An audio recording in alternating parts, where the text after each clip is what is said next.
That's great. If you guys don't know, this is Sean Rad. He's the founder of Tinder. We like to do little skits together. Tinder's quick. Yeah, when are you going to build that feature in? It's coming.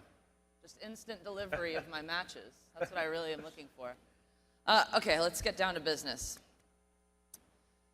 You guys are not only a household name at this point. I think it's gone beyond that. You actually have joined this club, a very small group of startups that is the 4X, right? The Tinder for X, the Uber for X.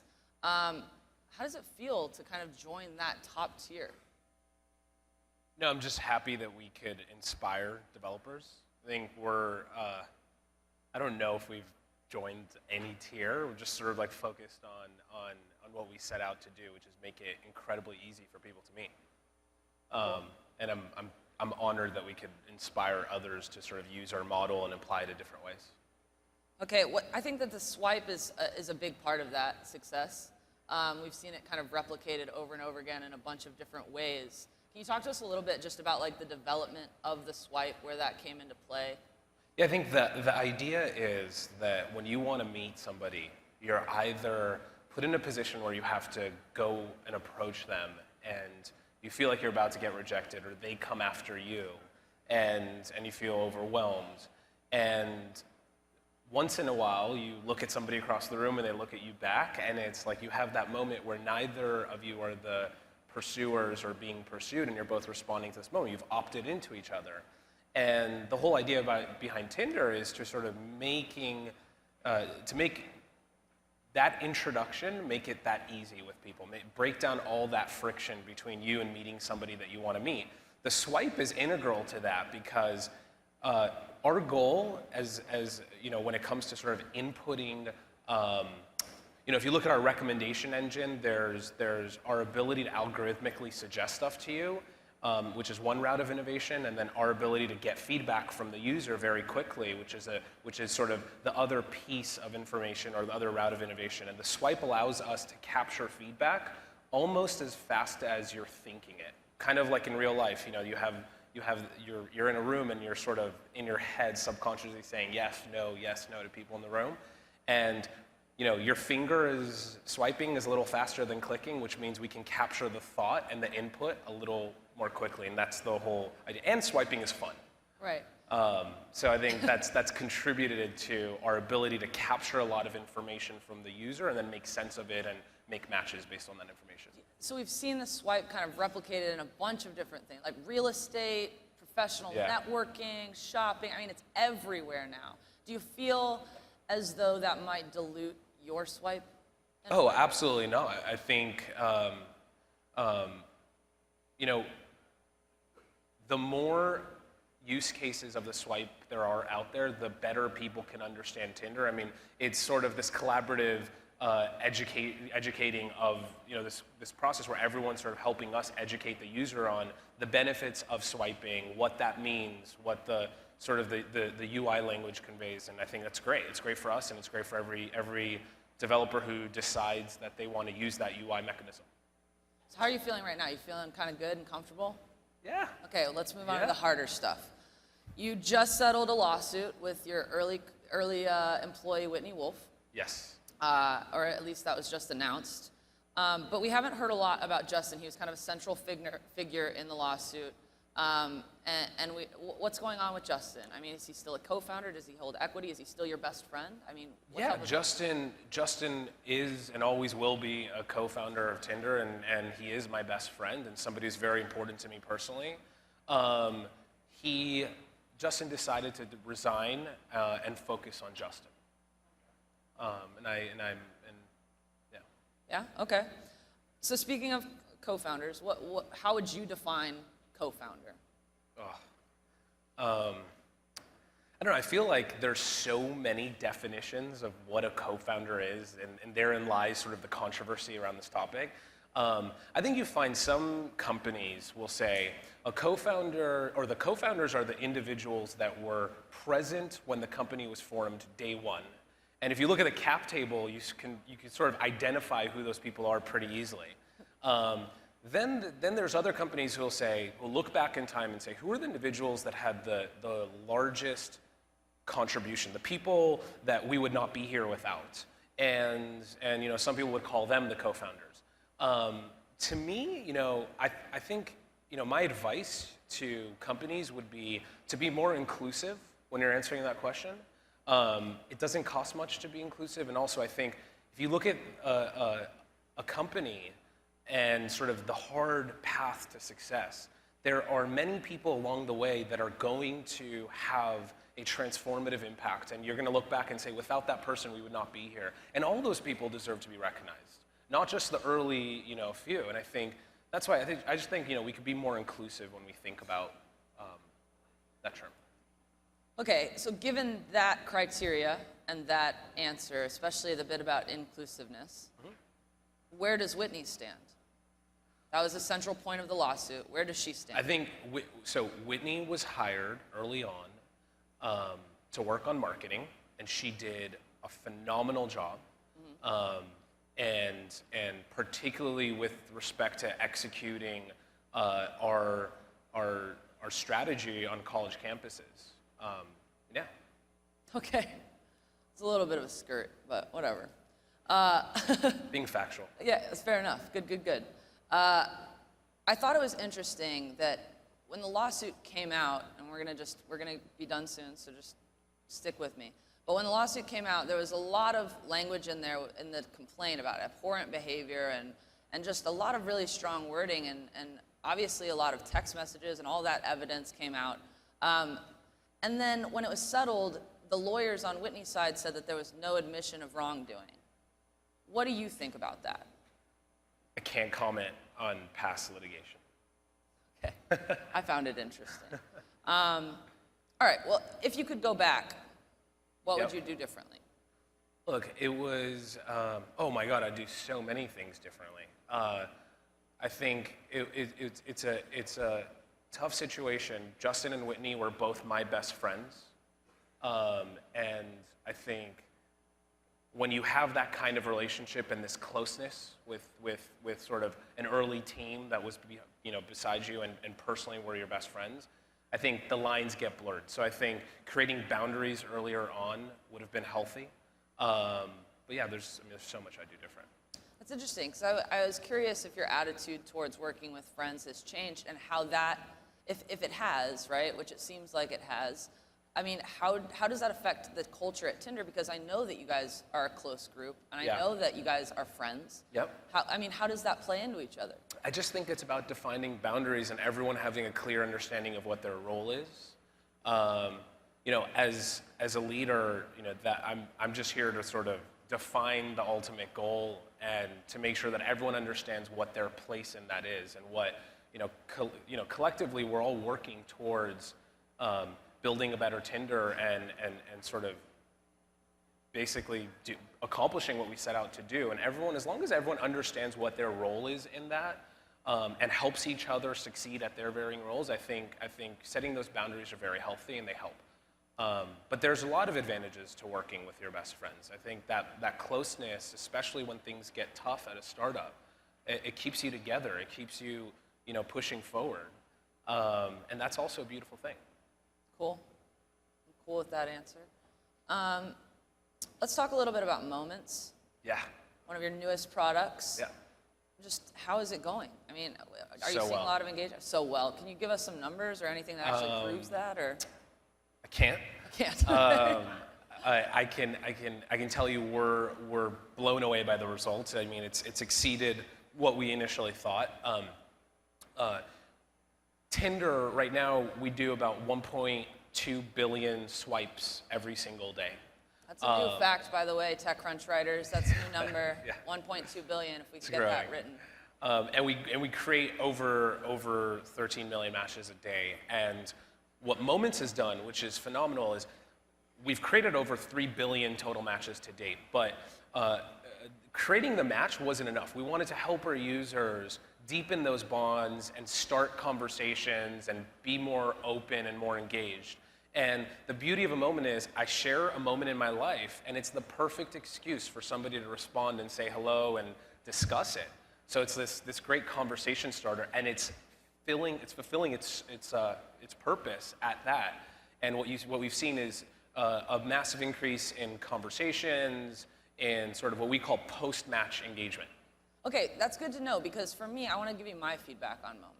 Great. Are you cool with that? Yeah, of course. Okay, so for me, Moments as an idea felt perfectly natural and like, oh, genius. Why haven't we been doing this all along, right? Of course, you're like using a selfie as a pickup line. It works, right? Josh Constein coined that. But then I actually went to go do my first moment, and it felt a little bit like jumping off a cliff. I mean, you have like 100 people who maybe potentially would have sex with you, and then you like really are putting it out on the line. It's not just words. You're really like, you're sending out a photo. You're opening up a lot. And I think people are more comfortable with opening up. And there is it's not 100 random people, it's 100 people that you've, consciously matched with and kept in your list of matches and probably have had a conversation with. But it's also a very lightweight communication. It's not really that intimidating. It's no different than a like on Instagram when you post a moment. I just think what happens after on Tinder could be more valuable and more life-changing. Okay, I got a bit of a two-parter. Would you say that using Moments will bring generally more success to you as a Tinder user with matches and conversations? Yes. And I think so. What is the one piece of advice you'd give to people if they were saying, okay, well, I use Tinder and maybe I get some matches, but I haven't gotten a lot out of it yet. Like, how can they be better? I think be yourself. The mistake users make is that they sort of want to post these like model headshots. Right, that's not what people connect with. When you look at Tinder and you're swiping through these images, we are very good at at sort of picking up the nuances and the details in these images very quickly. And the more you show about who you are, whether it's you on a ski slope or what are the things that you're interested in those photos, the more users are going to respond. I mean, attraction is something that it's not a binary thing. It's very nuanced and it's different to every individual. So there's a lot that goes into that decision, even though we don't really know about it on whether I swipe left or right. And the more you show of who you are, the more information you're giving to the person to decide whether they want to swipe right or left. How's Tinder going to make money? We'll find out. No, come on. Because there's an issue with the fact that you have all these users, right? Yeah. It's an intimate space. Even though people are willing to open up and chat with a stranger or send a picture to what is technically a stranger. Yep. It's still, to me, it's a more intimate app on my phone. It's an intimate space. It's not like a Twitter or an Instagram where these things are being blasted out. It feels slightly more personal, and it's about attraction, right? So it automatically kind of pulls on the heart. And to throw advertising into that would I think be upsetting to people. And so I'm curious how you're planning on skirting that. When we look at approaching revenue, I think one of our sort of prerequisites is this something, if we're going to charge for something or put something in the ecosystem that makes us money, is this something that we would do? Does this help users? And would we do this even if it didn't make us money? And I think that's sort of like this internal test that we have when we think about revenue. And I think revenue and we can add value to the user experience and charge for it, and people will be willing to pay for that value, and that is good for everyone. So I don't think there's a lot of people think there's this conflict between making money and adding value. Actually, we see them in harmony. Okay. And exactly how something will approach in the near future. In the near future. So well, like end of 2014?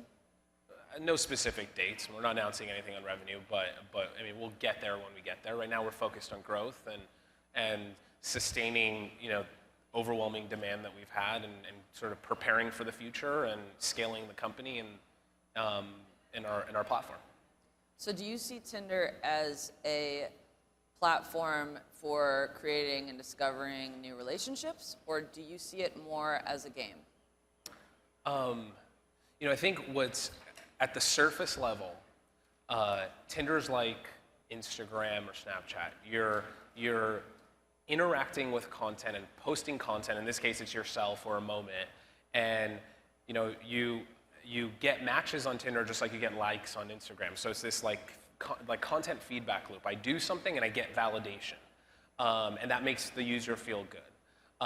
Our goal and the result is that people match with people based on a variety of reasons. It could be romance, which is sort of the prevalent reason on Tinder and what Tinder's very good at matching people based off of. Or it could be, we hear all the time as people are traveling throughout the world, they're matching with locals to get recommendations on what to do. Or they'll match with somebody and unexpectedly that will lead to a friendship or, their best friend. And there's sort of all these reasons. As a company, and when you go back to why we started this company, dating was one of the reasons that we wanted to introduce people. If you think about our daily lives, we want to meet people for a variety of reasons. And the challenge is in that initial approach and introduction, and that's what we want to solve. But we want to solve it for a variety of contexts, whether it's dating, friendship, interests, business. I think the important thing is that it emulates the way we think in the real world, and it emulates our real behaviors, which Tinder does today.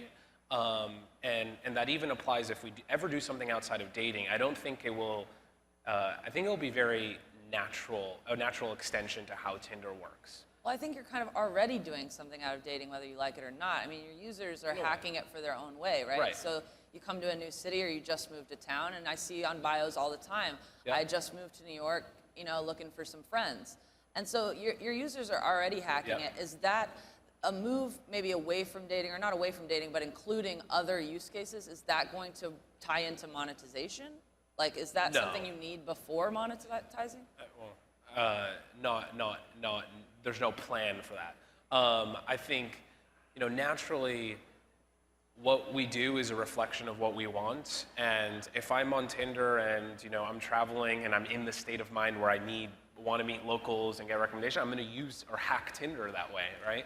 So, I think there's a variety of ways you can leverage Tinder as a tool. The most prominent is to sort of have a shorter long-term relationship. Okay.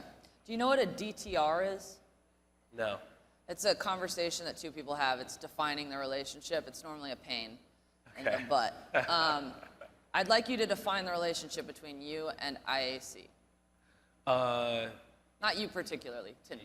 Tinder and IAC, yeah. So IAC is Tinder's a majority shareholder in Tinder. Right, and that comes from the fact that you launched out of Hatch. There's always seems to be I feel like there's some miscommunication. Every once in a while, it's parent company, IAC, and then you guys seem and appear to operate very independently. I mean, what is the day-to-day conversation? Do you get a lot of pressure for Yeah, things? I think the confusion comes from this desire to find controversy in something that's actually very simple by the media. Hey. No, I don't know if you've done that, but it's very simple. Tinder's like any other company. Every company has shareholders. You have large shareholders, small shareholders, and you have, there's always a controlling group or a controlling shareholder. Most startups are, the founders and CEOs are the controlling shareholders. I mean, for you, being in that For many, ecosystem. I don't know if you could say most. I think that changes over time.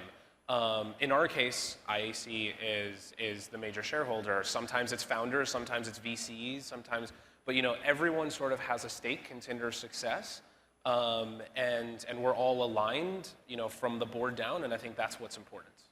So I ask that because it seems like every week we hear something, if not on the internet, internally in the tech scene, that Tinder talked to this investor this day, and they talked to that investor. And I know that that investors were kind of harassing you for a long time. People want in on Tinder. Are you wasting their time? Are you going to raise money or not? We haven't wasted anyone's time. You haven't wasted it? That's good to know, because I heard that you were raising at a $750 million valuation from Benchmark. Rumors. No, look, we're in a fortunate position where we have internal sources of funding. So, we don't need to raise outside capital. But it's something we think about often. We haven't raised any third-party capital, and there's no deal But it gives you some breathing room, right? Like hypothetically, if this deal that is totally going to happen between Benchmark and Tinder goes through, that gives you a little bit of freedom. I mean, you then can expand and make these decisions the way that you want to. And because IAC is a publicly traded company, that kind of gives you a lot more freedom, no? No, I think it's about getting at all levels of the organization the right people on board to help you achieve our goals. And sometimes that comes through different members you inherit, board members you inherit through an investment, or different people you inherit to help you. And I think that's not a reason for us, I think, or at least not now. Okay. My last and potentially most important question is, how important is it to have a tiger in your photos? I want to know where people go to take these tiger selfies. I thought you were supplying them. Do you not have a zoo at Tinder HQ? That's our revenue model, actually. We're opening a zoo. Pay to get your tiger photo? Yeah, it's amazing. It's weird, right? Yeah, it's important to be yourself. Be yourself. Be yourself. We'll land with that. Can you guys please give him a round of applause? Thank you. Good stuff, man.